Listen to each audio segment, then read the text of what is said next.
बंदों श्री तुलसी के चरण, जिनके न्यों जग काज। कलि समुद्र बोड़त लख्यों, प्रगट्यों सत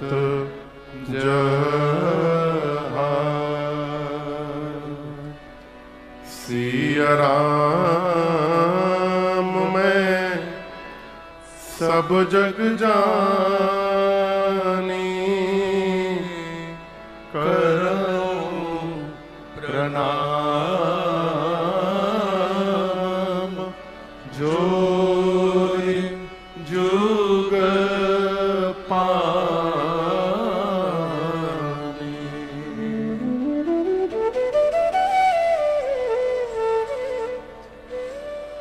सियावर रामचंद्र भगवान की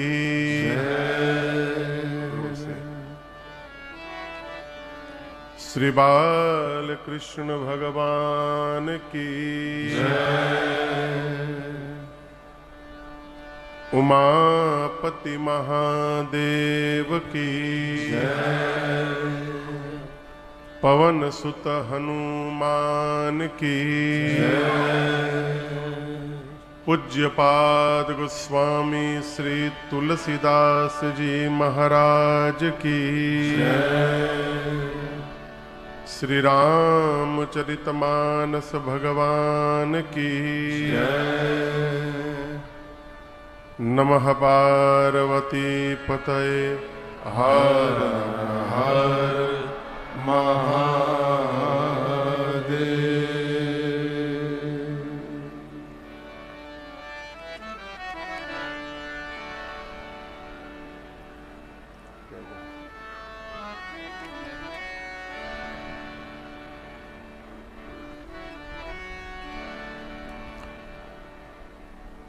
अनंत कोटि ब्रह्मांड नायक परात्पर ब्रह्म अकारण करुणावरुणालय भगवान श्री सीताराम जी के पावन चरणों में बारंबार वंदन। भूतनाथ भगवान विश्वनाथ, मां भवानी एवं श्री हनुमान जी महाराज के पावन चरणों में बारंबार वंदन। कली पावना अवतार प्रातः स्मरणीय परम पूज्यपाद गोस्वामी श्री तुलसीदास जी महाराज के पावन चरणों में बारंबार वंदन।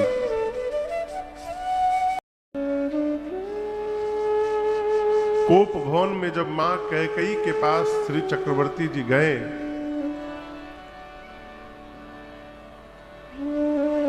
महाराज सोचे कि यदि कैकेयी को ये बताऊंगा कि कल प्रातः काल मैं राम को युवराज बना रहा हूं तो कैकेयी प्रसन्न हो जाएंगी।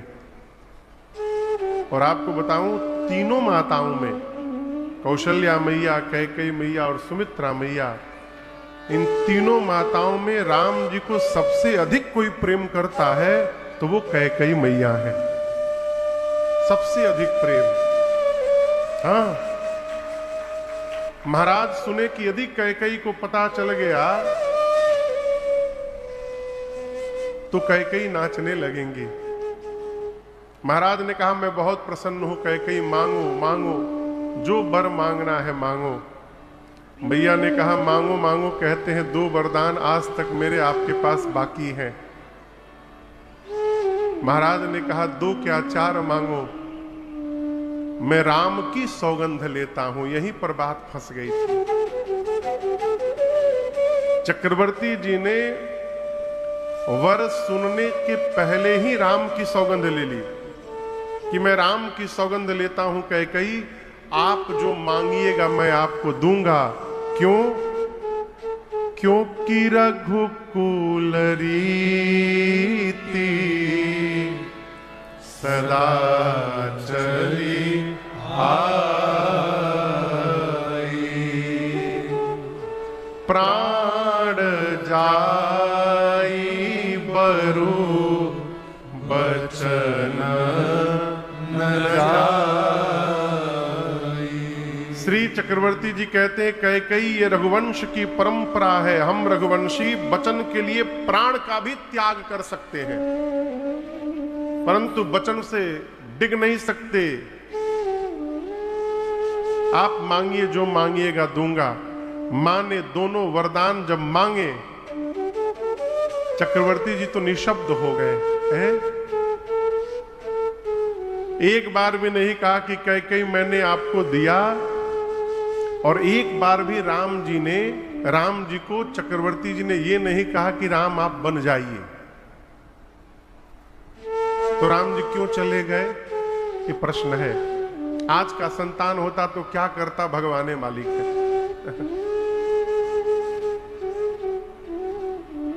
आज्ञा का पालन कराया नहीं जाता है, आज्ञा का पालन किया जाता है। यदि पालन करने वाले के भीतर चेतना नहीं है तो आप डंडे की नोक पर आज्ञा का पालन नहीं करा सकते। आज्ञा का पालन करना पड़ता है। राम जी को महाराज ने आज्ञा नहीं दी।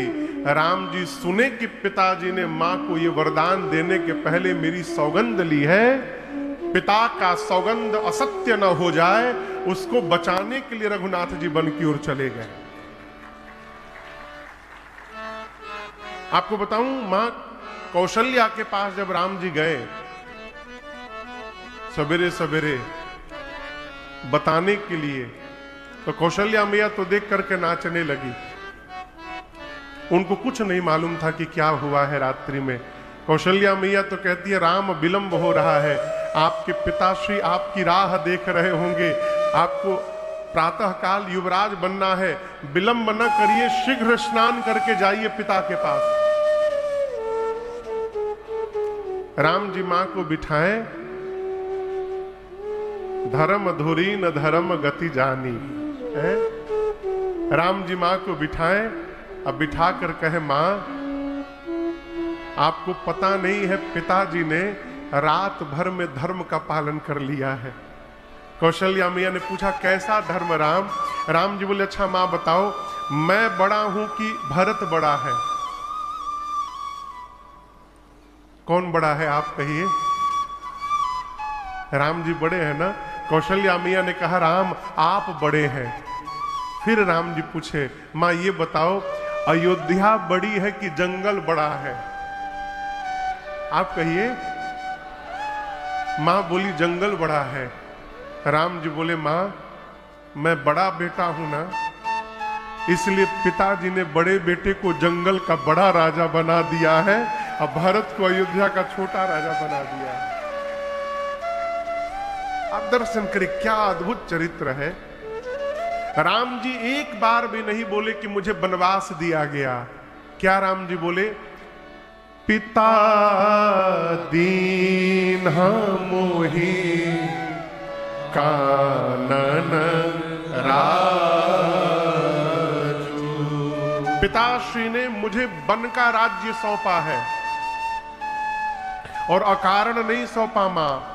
जहां सब भाते मोर बड़ काजू। उस वन में आपके राम की आवश्यकता है मां। कैसी आवश्यकता है राम जी की वन में? राम जी कहते उस वन में मेरी आवश्यकता है। राम जी की आवश्यकता वन में कैसी हो गई? आवश्यकता है माई बाप। यदि राम जी वन न जाते तो हमारे केवट भैया के पितरों का उद्धार कैसे हुआ होता है? राम जी वन न जाते तो हमारी शबरी मैया की प्रतीक्षा पूरी कैसे हो पाती? राम जी वन न जाते तो महात्मा तो तपस्या करके भगवान का दर्शन प्राप्त कर सकते हैं, परंतु उस वन में रहने वाले कोल भीलों को रघुनाथ जी का दर्शन कैसे प्राप्त होता? ये सब राम जी के कार्य है। रावण को मारना राम जी को इसके लिए वन नहीं जाना था।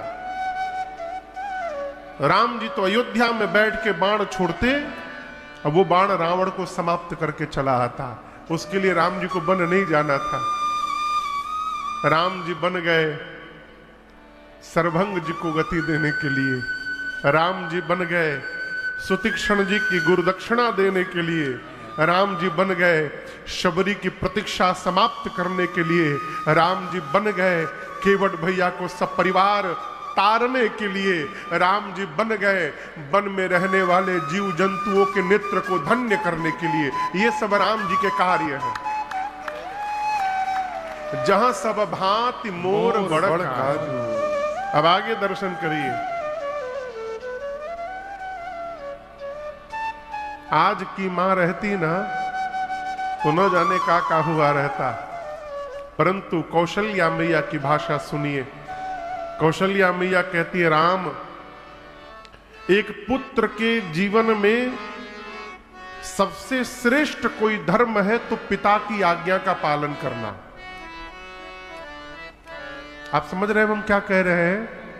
पितु आयस सब धर्म का टीका। कौशल्या मैया ने कहा एक पुत्र का सर्वश्रेष्ठ धर्म है जीवन में पिता की आज्ञा का पालन करना।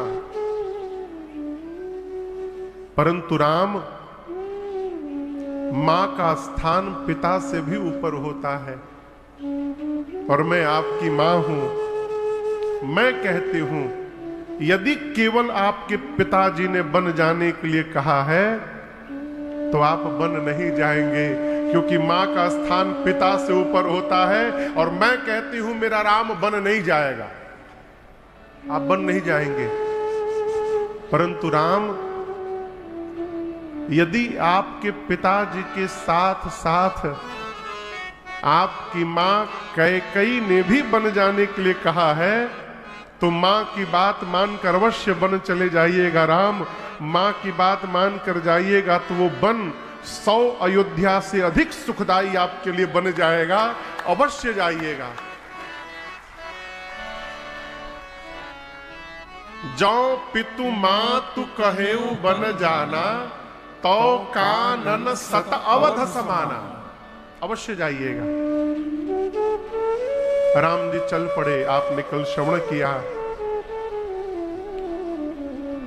श्रृंगवेरपुर में गंगा जी को पार करने के लिए भगवान कल केवट भैया के सन्मुख खड़े भये हैं। भगत के भाव के लिए भगवान भक्त के सामने जाके खड़े हो जाते हैं। कल पुणे से राकेश भैया जी आए थे, मैंने चर्चा की थी। उसी पुणे में बगल में संभवतः कोल्हापुर की सोलापुर में भगवान पंडरीनाथ का मंदिर है।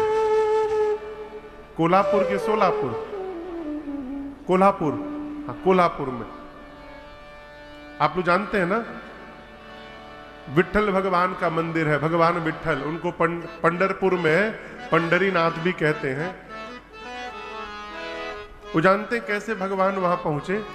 वहां एक भगवान के भक्त रहते थे, उनका नाम था पुंडरीक, ठीक ना?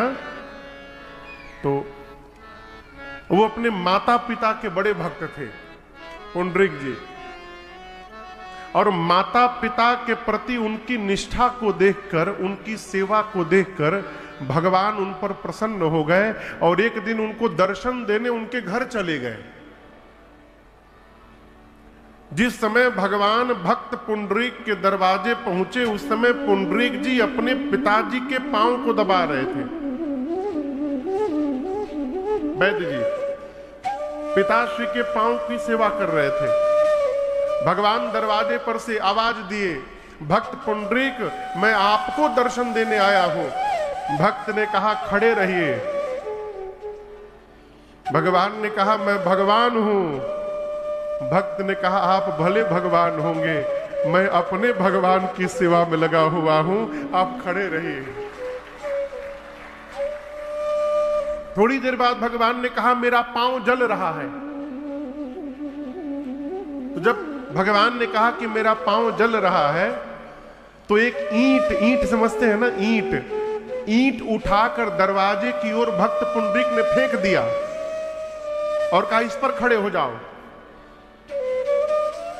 तो भक्त के दरवाजे पर भगवान ईंटे के ऊपर खड़े हो गए। अपने पिताश्री की सेवा करके जब पुंडरीक भगवान के पास पहुंचे तो भगवान ने कहा कि मैं कब से आपकी प्रतीक्षा कर रहा हूं और आप आ नहीं रहे थे। भक्त ने कहा कि मैं अपने पिताश्री की सेवा में था नाथ। तो बोले सेवा छोड़ के आ जाते। भक्त ने कहा प्रभु जिस सेवा के चलते आप मुझे दर्शन देने आए, आप कहिए उसी सेवा का मैं त्याग कैसे कर देता। उसी सेवा का परिणाम तो है कि आप मेरे घर दर्शन देने आए मुझे, और आप कह रहे उसी सेवा को छोड़ देता। प्रसन्न होके भगवान सदैव के लिए भक्त के दरवाजे पे खड़े रह गए, और वही भगवान विट्ठल वहां पर खड़े हैं। वो जहां पर खड़े हैं वो पुंडरीक जी का दरवाजा है घर का, बाद में उसको मंदिर बना दिया गया। और उनका नाम विट्ठल नहीं है, उनका शुद्ध नाम है इट्टल। ईंट के ऊपर खड़े हैं इसलिए उनका नाम है इट्टल।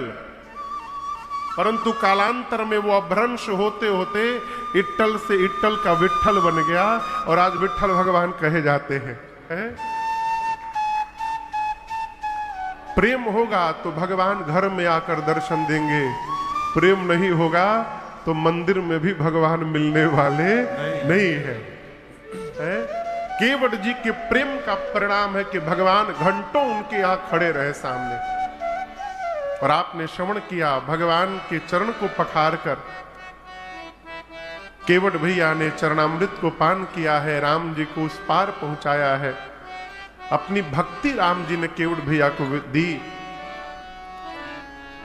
राम जी विदा करके आगे बढ़े और तीर्थराज प्रयाग में रघुनाथ जी पहुंचे हैं। तीर्थराज प्रयाग में एक मुनि रहते हैं, उनका नाम याद है आप लोगों? श्री भरद्वाज जी। क्या नाम है? पहले दिन की कथा याद करेंगे आप तो आपको स्मरण आएगा। इन्हीं भरद्वाज ऋषि से यही भरद्वाज ऋषि श्री याज्ञवल्क्य ऋषि से प्रश्न किए हैं कि राम जी कौन है। जो भरद्वाज जी प्रश्न किए हैं कि राम जी कौन है, और जिस प्रश्न के उत्तर में ये कथा चल रही है, उन्हीं भरद्वाज जी के आश्रम में राम जी गए हैं। भरद्वाज जी ने दंडवत किया है, राम जी ने दंडवत किया है। भरद्वाज जी ने पूजन किया है राम जी का, श्रेष्ठ आसन पर पधराया है, कंद मूल फल दिया है, राम जी पा रहे हैं। और दर्शन करिए, जिस समय राम जी फल पा रहे थे, भरद्वाज जी सामने अब हाथ जोड़कर बैठ गए हैं। राम जी पूछे कुछ कहना चाहते हैं आप? भरद्वाज जी बोले जी प्रभु। राम जी बोले कहिए। भरद्वाज जी कहते हैं आज सफल तप तीरथ त्यागो, आज सफल तप तीरथ त्यागो, आज सुफल जप जोग विरागो, आज सुफल जप जोग शुभ साधन साजो, सफल सकल शुभ साधन साजो। राम तुम ही अवलोकत आजो, राम तुम ही अवलोकत आजो। लाभ अवधि सुख अवधि न दूजी, लाभ अवधि सुख अवधि न दूजी, तुम्हारे तरस आस सब पूजे, तुम्हारे तरस आस सब पूजे, तुम्हारे तरस आस सब पूजे। श्री भरद्वाज जी क्या बोले राम जी से, हे रघुनाथ जी, आज सफल हो गया क्या तप तीरथ त्याग। आज तक मैंने जीवन में जितनी तपश्चर्या की सफल हो गया। आज तक मैं जो तीर्थराज प्रयाग में वास किया राम जी सफल हो गया। हे राम जी, जो मैंने विषय का त्याग किया सफल हो गया। जितना माला जपा सफल हो गया। जितना मैंने व्रत किया सफल हो गया। जितने प्रकार के साधन मैंने जीवन में आज तक किए राम जी, वो सब सफल हो गए। राम जी बोले, एक ही दिन सब सफल हो गए, वो कैसे? भरद्वाज जी बोले, राम तुम ही अवलोकत हे प्रभु, आपके दर्शन मात्र से ही जीवन के सारे साधन सफल हो गए। हम लोग पूजा पाठ सफल कब मानते हैं? हम लोग कब मानते हैं कि पूजा हमारा सफल हो गया? जब ये पर्दा फाट के और झरझरा के रुपया बरिस जाए पूजा सफल। गलत बोल रहा हूं क्या? एक बड़ी आपको मजेदार बात बताऊं। कलकत्ता में एक हमारे परिचित हैं, तो वो बहुत पहले की बात है, मेरे पूज्य महाराज श्री से दीक्षा लिए। मेरे पीछे पड़े रहे, भैया दिलवा दीजिए दिलवा दीजिए। तो महाराज श्री कथा करने गए श्री लक्ष्मी मंदिर में, तो मैंने निवेदन किया तो उनकी दीक्षा भई। तारकेश्वर भैया की दीक्षा, अशोक भैया की दीक्षा और उनकी दीक्षा एक साथ भई। तो दीक्षा के 1.5 साल बाद हमसे मिले, तो बोले कि भैया सोच रहा हूं गुरुजी बदल दूं। मैं नाम नहीं लूंगा उनका, आप समझ रहे हैं ना किसकी बात कर रहा हूं। मैं बोला क्या बोले? बदल दूं मतलब कोई फायदा नहीं हुआ हमको। फायदा मतलब नहीं, सोचा था कि नया नया बिजनेस चालू किया हूं, दीक्षा ले लूंगा तो बिजनेस हिट हो जाएगा। उतना ठीक से चल नहीं रहा है। सोच रहा हूं कि अब कोई भारी गुरु से दीक्षा ले लूं तब बिजनेस चलेगा मेरा। ऐसे ऐसे लोग समाज में घूम रहे हैं। अब हम उनसे क्या बोले? उनको उत्तर देने के लिए कोई शब्द नहीं था। हमने कहा कि आपके चरण कहाँ हैं? बोले क्यों? बोले हम आपको दंडवत करना चाहते हैं। जीवन में जितना लाभ लिखा है उतना मिलेगा, और जीवन में जितनी हानि लिखी है, कहीं भी माता पटकिए उतनी हानि हो के रहेगी। हानि, इसको समझिएगा, हानि बोलते रहिए, लाभ जीवन, मरण, यश और अपयश विधि हाथ। हानि, लाभ, जन्म, मरण, यश और अपयश, ये किसके हाथ में है? विधाता के हाथ में है। तो हम आप क्या कर लेंगे? किसान भाई खेत में बीज डाल सकते हैं, बस बीज डालने के बाद उस खेत से फसल होगा या नहीं, ये हमारे आपके हाथ में नहीं है, विधाता के हाथ में है।